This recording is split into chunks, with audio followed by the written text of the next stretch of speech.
Então, bora lá para o preenchimento labial. Gente, basicamente, a gente precisa pensar que entregar um preenchimento labial para um paciente é entregar um preenchimento de escultura. Então eu começo por ele porque ele é o mais delicado, o que tem mais detalhes, o que eu vou falar muito sobre estrutura de lábio. Por quê? A gente precisa pensar que o lábio da paciente vai passar por três fases. Pela fase inicial, pela fase do pós-procedimento que dura até 30 dias, inchado. Sim, tem gente que fica 30 dias com o lábio inchado e depois a estabilidade de resultado a longo prazo. Preenchimento labial é um dos preenchimentos que mais acaba mais rápido do nosso corpo, porque é uma região de muita mobilidade. A gente não pode colocar um preenchedor com um G-prime muito alto também, porque não só com G-prime muito alto, né, mas com propriedades físico-químicas que não sejam tão interessantes, porque ele precisa se movimentar. E quando o lábio se movimenta, a gente acaba tendo também uma degradação desse produto a longo prazo. Mas a gente observa que as pacientes vão sempre também querendo aumentar o lábio, então nunca estão satisfeitas com aquele lábio, querem um lábio um pouquinho maior, querem ficar com um resultado um pouquinho mais visível, e aí a gente começa a entrar numa questão de gosto, de profissional para profissional, de paciente para paciente, mas, na minha opinião, um lábio muito bem preenchido é um lábio natural, porque eu gosto de naturalidade. Se você gosta de um lábio mais volumoso, ótimo, vou te ensinar a fazer isso também. Seguinte, a gente vai ter algumas formas de preencher um lábio. A gente pode querer algumas coisas num lábio. A gente pode querer hidratação, a gente pode querer contorno, projeção, volume, hidratação e projeção, volume e contorno, tudo junto, só um, tanto faz. O paciente vai escolher um pouquinho do que ele busca, o que ele está falando para você. E você tem que ter pelo menos essas quatro características para você falar com um paciente, por quê? Ele vai falar: eu não quero uma boca projetada, bicudo. Ou eu quero uma boca bicuda, porque minha boca é lá para dentro. Eu tenho um perfil dentário que minha boca ficou lá para dentro. Eu quero ter um bico um pouquinho mais bonito. Ah, não, eu quero um lábio só mais hidratado, sem aqueles vincos, sem aqueles códigozinhos de barra que ficam no lábio. Não tô falando de código de barra em cima, porque isso também melhora, tá? Projeção, contorno. Eu quero só um lábio contornado. Eu gosto muito daquele efeito do lápis que eu passo em volta da boca para contornar, porque meu lábio não é bem delimitado. O final do vermelhão do lábio para a pele.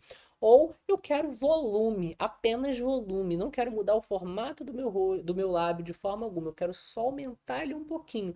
E aí a gente vai poder entregar isso para o nosso paciente. Se ele falar que quer os dois, que quer um, que quer só. Enfim, a gente vai saber entregar isso. Por quê? Você vai entender um pouquinho da anatomia do lábio.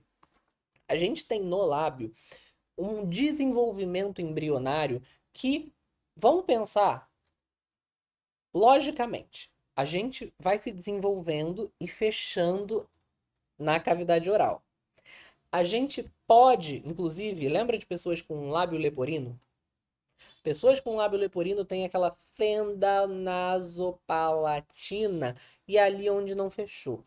Essas regiões são bem delimitadas do nosso lábio. A gente percebe que a gente, de forma embrionária, a gente vai ter um tubérculo evidenciado de um lado e outro tubérculo evidenciado do outro. E a região mais medial do nosso rosto é onde o nosso lábio costuma ter menos volume e onde tem as fissuras. E aí, geralmente, a gente vai ter um tubérculo lateral de um lado, outro do outro. A gente vai ter um tubérculo central, que é aquele calinho de mamadeira, vocês sabem o que eu tô falando, né? Aquele calinho de neném, que fica aquele biquinho no lábio superior. E o lábio inferior, ele vai ser dividido em tubérculo direito e tubérculo esquerdo. A gente vai ter essa região mais volumosa do lado direito e a região mais volumosa do lado esquerdo, ou vice-versa, né? As comissuras labiais, quando a gente percebe o volume do lábio, onde que tem mais volume? Aqui no meio ou na comissura? É óbvio que é no meio. Então, se você pega um lábio e preenche ele nessa região, você já está fazendo errado, fora da anatomia natural de um lábio, né? Então, a nossa ideia aqui é preencher um lábio, inclusive manter proporção. A gente sabe que o lábio inferior corresponde a 55% do volume e o superior 45%, ou seja, levemente maior o inferior do que o superior. Não é para você querer uma salsicha igual em cima, uma salsicha igual embaixo. Eu acho que isso não fica bonito, não segue naturalidade. Então a gente começa a entender a proporção do lábio. Então, ó, só nisso que eu falei para vocês, a gente já entendeu que a gente vai ter uma cavidade central dividindo os dois tubérculos inferiores do lábio. Maravilha, já aprendeu o nome de 3 estruturas: cavidade central, tubérculo, tubérculo e comissura labial. Ó como é que vocês estão bom. Ó, agora a gente vai pensar aqui na região de filtro. O filtro é aquela linhazinha, né? Que a gente tem uma de um lado, outra do outro, que conecta lá no nariz. Tem gente que tem mais marcado, tem gente que tem menos. Preencher filtro, podemos falar sobre isso, mas a gente está focando em lábio agora. Quando a gente vai preencher um lábio, a gente tem que lembrar que ele vai ter uma anatomia de arco do cupido nessa região, que faz um Vzinho, né? Ou um Mzinho, depende de como é a anatomia de cada lábio, de cada pessoa. Mas quando a gente vai preencher, a gente não pode ignorar que essa região aqui é mais baixa. A gente tem um biquinho aqui, outro biquinho aqui. Olha só, o biquinho do arco do cupido, o biquinho do arco do cupido e essa região mais baixa. Se você vem preenche reto aqui, a gente vai perder a anatomia do lábio e ele vai virar uma grande salsicha. Não fica bonito. Às vezes as pessoas gostam de preencher esse meiozinho aqui, que é aquele calinho da mamadeira, né? Aquele tubérculo central do lábio. É lindo, mas aquilo traz infantilidade para o lábio. Um lábio mais sexy, um lábio mais bonito, mais volumoso, geralmente é compreendido por um lábio que tem aquele biquinho, ó, abertinho no meio. A gente vai ter esse abertinho ali. Então a gente tem o filtro, que vocês já aprenderam comigo. A gente tem o vermelhão do lábio. A gente tem a borda da pele com o vermelhão. E a gente vai ter depois uma linha que divide o vermelhão seco do vermelhão úmido, que vai ser a mucosa seca e a mucosa molhadinha, que se você olhar no seu lábio no espelho, você vai ver isso. Você vai ver que você tem a parte da mucosa seca e uma parte de mucosa molhada. E aí, gente, quando a gente começa a fazer um preenchimento fora da estrutura labial, a gente começa a perder a estrutura de contornar o lábio e a gente começa a ter lábios com aspecto de carimbo, um lábio endurecido, perdendo proporção ideal. Tirando o que, se você faz um preenchimento excessivo no contorno do lábio, você começa a ter a possibilidade, olha aqui, voltando aqui ao slide, a possibilidade, se você preenche muito essa região, seu lábio vai parar de sofrer hidratação quando você, né, deveria ter hidratação nos lábios. E aí, ao invés de hidratar os lábios, você causa mais ressecamento. Por que será que isso acontece? Porque a pessoa simplesmente perde o contato de um lábio com o outro. Ela não consegue mais fazer isso porque tá tão preenchido e tão excesso que a boca começa a ficar mais seca, o lábio começa a ficar todo estirado porque não tem pele o suficiente. E aí a gente começa a ter aqueles preenchimentos que estão dando disfuncionalidade pro lábio, né? Então, vamos lá, mais uma vez. Borda do vermelhão, comissura labial, filtro, arco do cupido, tubérculo, tubérculo, tubérculo, tubérculo. Os tubérculos superiores não são tão delimitados quanto os tubérculos inferiores. E aí, se a gente for olhar uma foto em preto e branco, a gente vai perceber que, olha só onde tem o ponto de luz do lábio. Nessa região e nessa região. E aqui a gente também tem luz, aqui a gente também tem luz. Então a gente tem uma luzinha aqui, aqui não tem, olha como dá sombra. Olha como essa região aqui também não tem tanta luz. Então não é para eu vir aqui querendo preencher essa região do lábio. A não ser que a pessoa queira uma boca enorme, aquele lábio enorme, inferior, que não é o caso. A maioria não gosta. A gente dá essa viradinha aqui, ó, que fica linda. A gente vem com uma agulhinha preencher essa região. Então a minha técnica de preenchimento, essa bolotinha aqui, ela é opcional, tá? A gente pode, se quiser, ó, remover. A minha técnica de preenchimento costuma ser assim. A gente faz um preenchimentozinho um pouquinho maior nessa região, um pouquinho menor nessa região, um pouquinho maior nessa região, um pouquinho menor nessa região.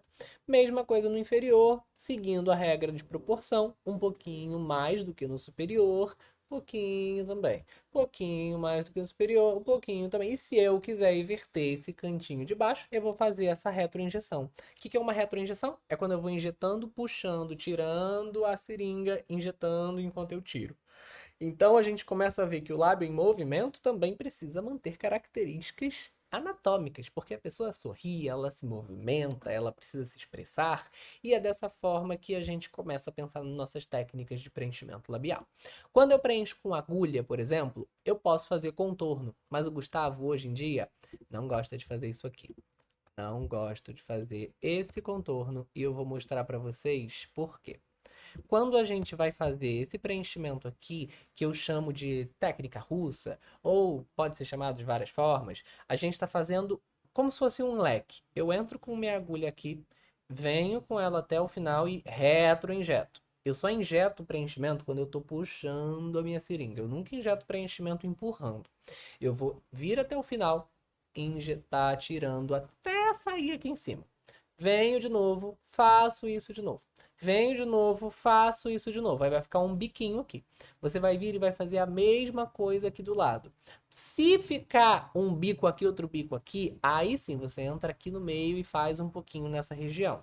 Isso vai depender do tecido e do preenchedor que você está usando, do tecido do paciente e do preenchedor que você está usando. Então, se você está usando um preenchedor adequado para o lábio, que pode ser um preenchedor de alto G-prime, mas que tem uma característica pelo menos de boa maleabilidade, esse preenchimento vai ficar super natural. Se você usar um preenchedor muito duro, ele vai ficar muito marcado, esses biquinhos. Então aí pode ser necessário você fazer o contorno do lábio. Mas você repara que o lábio aqui, esse exemplo que eu tô dando para vocês, ele não tem uma beirada virada para cima. Sorry, gente, tive que atender uma ligação. Mas aí a gente vai fazer o preenchimento com a agulhinha. Eu achei que eu não tinha voltado à aula, voltou. Muito bom. A gente vai fazer o preenchimento com a agulhinha nessa técnica, no superior. Mas quando a gente for fazer o lábio inferior, a gente vai fazer aqui, ó, retroinjeção, retroinjeção, retroinjeção. Ou eu entro e faço um bolozinho nessa região.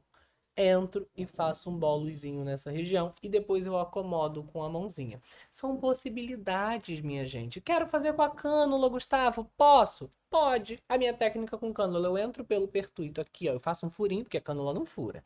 Eu faço um furinho nessa região, entro com a cânula, venho com ela caminhando até em região a comissura, paro alguns, 1,5 cm, 1 centímetrozinho antes da comissura, né? Então a gente pensa um pouquinho antes de injetar. Eu não quero fazer comissura, porque se você injeta até a comissura, a pessoa vai ficar com aquela boca de pato parecendo um bico, uma coisa horrorosa. Eu não gosto. E aí a gente vem aqui, ó, faz um bolos, posso fazer uma retroinjeção pro ladinho também. E aí vocês vão ver eu fazendo na prática no paciente, vão entender isso rápido, vão falar assim, meu Deus, é muito simples. É realmente muito simples fazer um preenchimento labial. Só que você precisa tomar cuidado. Se você quer fazer uma técnica mista, você pode fazer também?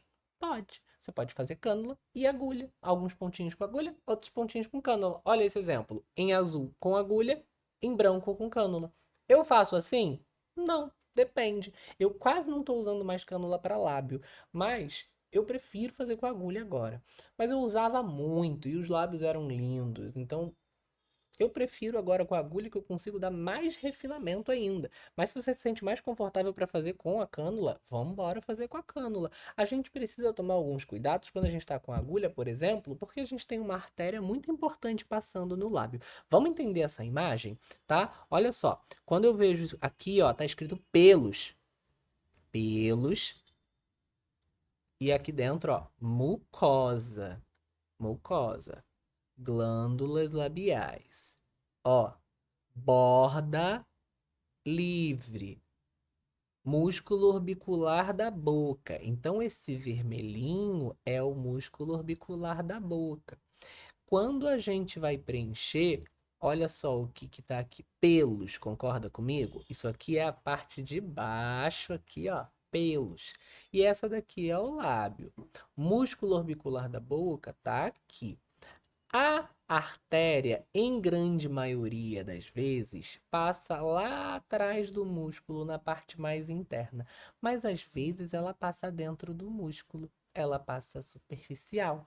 E aí, quando a gente vai fazer um preenchimento com agulha, o ideal é que a gente faça ele bem superficial aqui, para a gente evitar um contato com essa querida. Porque se a gente faz um furinho nela e injeta preenchedor dentro da artéria labial, a gente pode causar uma pequena necrose, uma bobeira, né? Uma necrosezinha. Então, assim. Não queremos. A gente vai chegar no módulo de intercorrência, mas a gente também não quer criar uma intercorrência para a gente ter que tratar, não é mesmo? Então, vamos cuidar dos nossos pacientes antes de ter uma intercorrência para a gente evitar ter que tratar a intercorrência, fazendo a técnica adequada. Graças ao bom estudo da anatomia, eu nunca tive uma intercorrência e espero continuar sem ter uma intercorrência séria, porque todas elas puderam ser revertidas, a gente sabe como fazer, mas a gente precisa cuidar muito e estudar muito anatomia e saber o que a gente está fazendo. Conhecer dos materiais que a gente está usando, estudar anatomia de forma correta, aplicar material com cuidado, sem exagerar, para a gente ter resultados bonitos como esse. Então, próximo procedimento que a gente vai falar vai ser a região malar, região zigomática, que, na minha opinião, é uma das regiões mais felizes da gente começar a trabalhar, região de terço médio.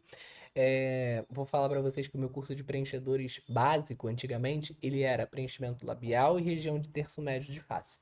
E a gente falava dessa parte porque eu julgava o início do preenchedor para todo mundo. Então eu organizei minha aula dessa forma para vocês. Primeiro, o que eu considerava para a gente começar a fazer para vender muito, porque todo mundo procura preenchimento labial, né? E preenchimento de olheira, preenchimento de malar, zigomático, essa região de terço médio, para depois começar a investir em mento, mandíbula, porque a gente usa muito mais preenchimento. Um lábio a gente faz com 1 ml tranquilamente, mas uma mandíbula não se faz com 1 ml só. Então, com 1 ml você consegue entregar um resultado para o seu paciente, ter uma boa lucratividade, ter uma técnica adequada, fazer um procedimento seguro. Tem gente que quer parar, fazer só preenchimento labial, e aí que eu vou convidar vocês a conhecer o nosso método Full Face. Então, bora para a parte de preenchimento de malar, que eu sei que eu vou conquistar vocês ali.